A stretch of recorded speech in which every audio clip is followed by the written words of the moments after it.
முதலமைச்சர் செல்வி ஜெயலலிதா ஏழை எளிய குடும்பங்களை சேர்ந்த பெண்கள் பயன்பெறும் வகையில் செயல்படுத்தி வரும் தாலிக்கு தங்கம் திட்டத்தின் கீழ் திருவாரூர் மாவட்டத்தில் 16,512 பயனாளிகளுக்கு 66 கிலோ தங்கம் மற்றும் 60 கோடி ரூபாய் மதிப்பிலான திருமண நிதி உதவிகள் வழங்கப்பட்டுள்ளன.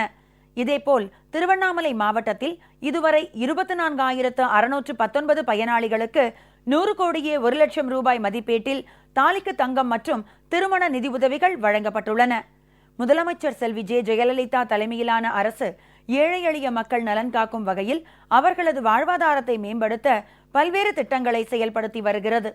அந்த வகையில் முதலமைச்சர் அறிமுகப்படுத்திய உன்னத திட்டங்களில் ஒன்றான ஏழை எளிய பெண்களின் திருமணத்திற்கான நிதி உதவியாக தாலிக்கு 4 கிராம் தங்கம், 12ஆம் வகுப்பு வரை படித்த பெண்களுக்கு 25,000 ரூபாயும், பட்டப்படிப்பு படித்த பெண்களுக்கு 50,000 ரூபாயும் வழங்கும் திருமண நிதி உதவி திட்டம் மக்களிடையே அமோக வரவேற்பை பெற்றுள்ளது.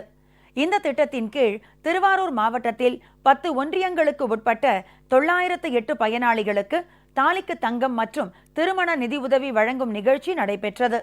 இதில் கலந்து கொண்ட அமைச்சர் திரு காமராஜ் இம்மாவட்டத்தில் 16,512 பயனாளிகளுக்கு 66 கிலோ தங்கம் மற்றும் 60 கோடி ரூபாய் மதிப்பிலான திருமண நிதி உதவிகள் வழங்கப்பட்டுள்ளதாக தெரிவித்தார். திருவண்ணாமலை மாவட்டத்தில் 3 கோடியே 59 லட்சம் ரூபாய் மதிப்பீட்டில் 963 பயனாளிகளுக்கு தாலிக்கு 4 கிராம் தங்கம் மற்றும் திருமண நிதி உதவி வழங்கப்பட்டன. இதில் அமைச்சர் திரு முக்கூரியன் சுப்பிரமணியன் கலந்து கொண்டார். திருவண்ணாமலை மாவட்டத்தில் இதுவரை 24,619 பயனாளிகளுக்கு 100 கோடியே 1 லட்சம் ரூபாய் மதிப்பீட்டில் தாலிக்கு தங்கம் மற்றும் திருமண நிதி உதவி வழங்கப்பட்டிருப்பது குறிப்பிடத்தக்கது.